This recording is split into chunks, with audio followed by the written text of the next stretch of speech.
Hello and welcome to the Piano Library. We had a plan for this video. We were going to have a book discussion, but On the Great Gatsby, but that will be forthcoming. As the teenager, we lent the book to the daughter, and it has disappeared into the void known as the room. Yes. So we are behind on our tag videos, so I thought we would take this opportunity to do a tag video on if you owned a bookstore.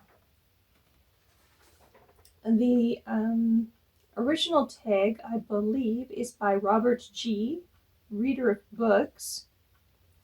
And we were tagged by Tammy at Believe in Your Shelf. So, for this tag, we are told to indulge in a bit of fantasy, to imagine owning our own bookstore.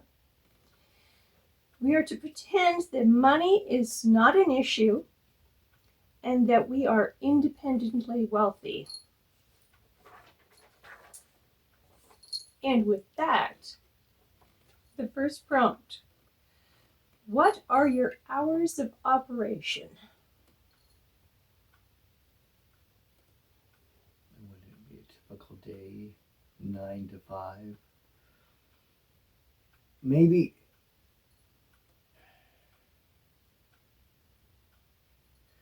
You could actually start a little bit later. You could do like 10 to 6. I was thinking even into the evening though, so that we could have some other things like entertainment or you or your friends could be open could if you have did a little. You could be open around lunchtime, and then close, and then open again.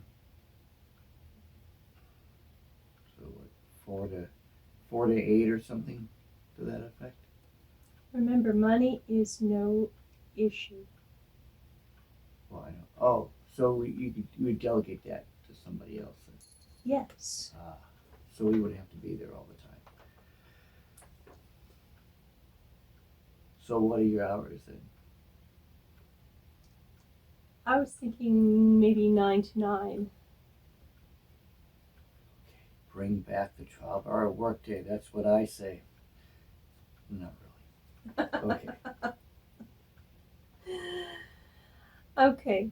Is there ambient music? And if so, what kind? Alternating. Let's see. Mondays, Wednesdays, Fridays could be string quartet. Tuesdays and Thursdays would be piano. No weekends? You could have open mic night on weekends or something. Saturday. Yeah, and closed on Sunday. So there you go. Yeah, closed on Sunday. Is there a coffee bar? Of course. You can't have coffee. Well, I don't drink coffee. Well, tea and coffee bar. Okay. Coffee and tea. The other question is, do you serve alcohol? No. I don't mind an occasional drink, but I don't think that's a good idea in a store, especially if it's family friendly and such. Nothing against a good drink, but not in the bookstore. Number 4, are patrons encouraged to linger? Are there comfortable chairs? And what kind of lighting? Are there tables? Are there areas for group gatherings?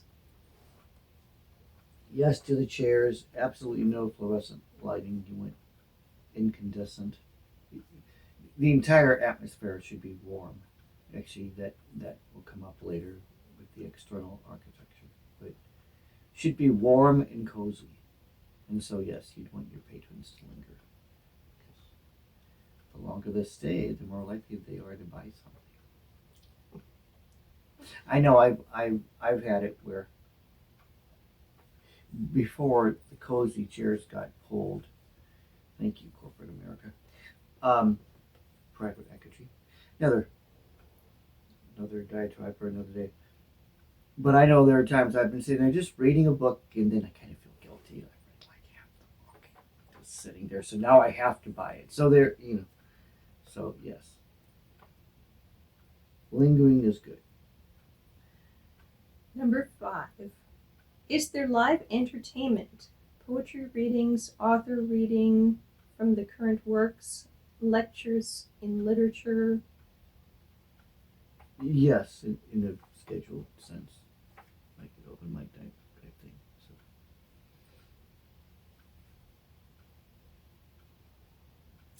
Number 6. Where is your bookstore located? In the busy heart of a large city, in a neighborhood of a large city, in a suburb strip mall, in a small town, or a rural area. Well, for us, it would be a small town or a rural area. Not an urban center. It would be hard. It would be hard to have a. You could do it. The external, you'd be stuck with what's available. I actually think urban areas could use bookstores. I'm gonna show my age now. But age now. Well, you hit the strip bar. Yeah, back in the day when we had malls, and then the malls not only was their malls, they had bookstores. So Walden Books or B. Dalton or Books a Million. Um, our local one was Walden Books. And a few, maybe a few others, but Walden Books is the one that I would remembered, and I used to. That would be one of my go-to spots in the mall. So. Number 7. How does your bookstore look from the outside? Sleek and modern, or dark and brooding? Neither one of those. Is it the warm and cozy?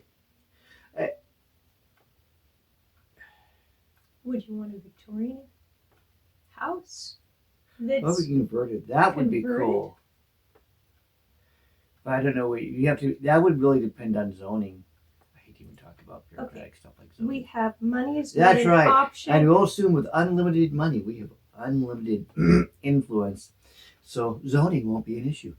Yeah, that would be cool. Or actually, would be neater is if you were like downtown Main Street and actually found an existing building that still had the old Main Street type facade buildings, and then you could renovate the inside to be warm and cozy. That would be a possibility. There's the Fine Arts Building in Chicago, which I've always liked because it has the original wood, and the elevators actually has an elevator operator with the gates, and as you go up, you can actually see the floor is marked floor 1, like the actual flooring of the floor is floor 1, floor 2, floor 3, etc. And they have these beautiful painted murals, wall paintings of either scenes from operas or just the general leitmotif of nature, 1910s, 1920s kind of Art Deco. And no, prior to Art Deco, the new art prior to Art Deco, and it's really pretty. But yeah, that type of an aesthetic. Yeah, no brutal architecture, please. And dark and brooding. Who wants to be? Books supposed to be. Well, I mean, it could be serious books, but cozy. And so dark and brooding would be the antithesis of cozy and warm. Mm-hmm. So ixnay, the Uding Bray, por favor. And do you have a specialty? Used books, new and used, only fiction, only nonfiction. Does your bookstore specialize in a particular genre? Well, used.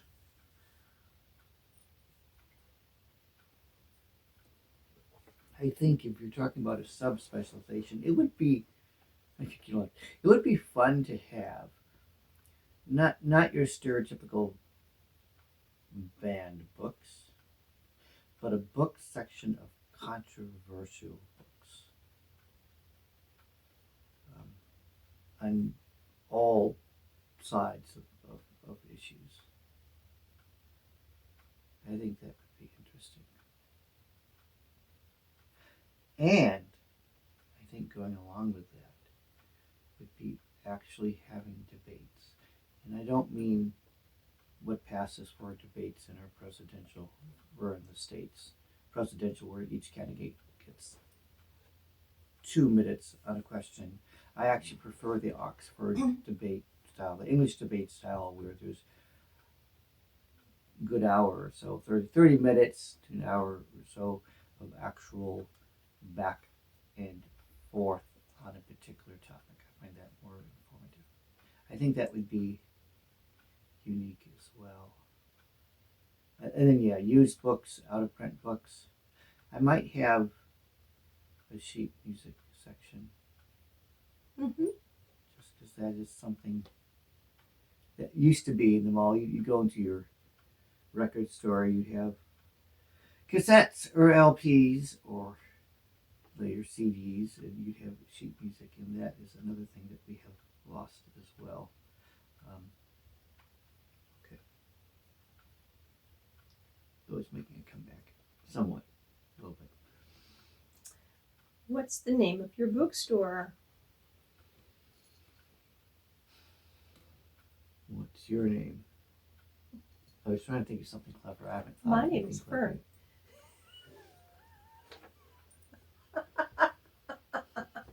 It's good The to name of the meet bookstore you. is Bad Puns and Books. Books and Bad Puns. Okay. Mm-hmm. Or we could name it after Angel. Angel. Great. See, felicitations, felines, and fictions. I like nonfiction too. Can't think We'll of. have to work on that. Yeah, I can't think of. Trying to think of something clever.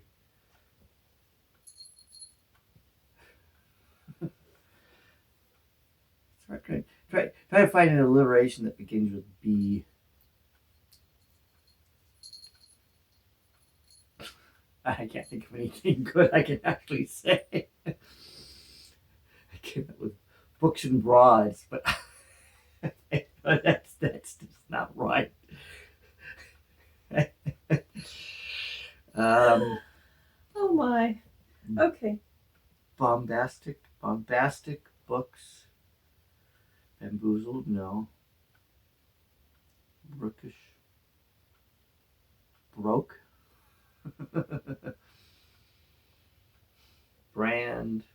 Brandy. Well, if we had alcohol, books and brandy. But we decided we're not going to do that. Okay. Do you have anything clever? No. No. Okay. So I think that's it. Oh, that's all. and the bookstore was supposed to tag some friends, but I'll let you do that. I'll just say, because I know lots of people have done this already, so if you haven't done it yet and you wish to, then I will tag you. Consider yourself tagged. There you go. And forthcoming, we're going to discuss the Fitzgerald book, The Great Gatsby, which I hadn't. Well, I just reread it, but I had only read it previously in high school, my junior year, if I recall correctly. So I have some thoughts on it. Fern has read it as well. You just knocked over the books. And, that reminds me. So bonus question that's not on here. Question number, we'll call it 11. Question 11. Would you have an animal in your store? And if so, which animal? Mm-hmm. We'd have to have a cat. So we cannot go with the book. So I don't know. We'd have to. But there's a lovely used bookstore.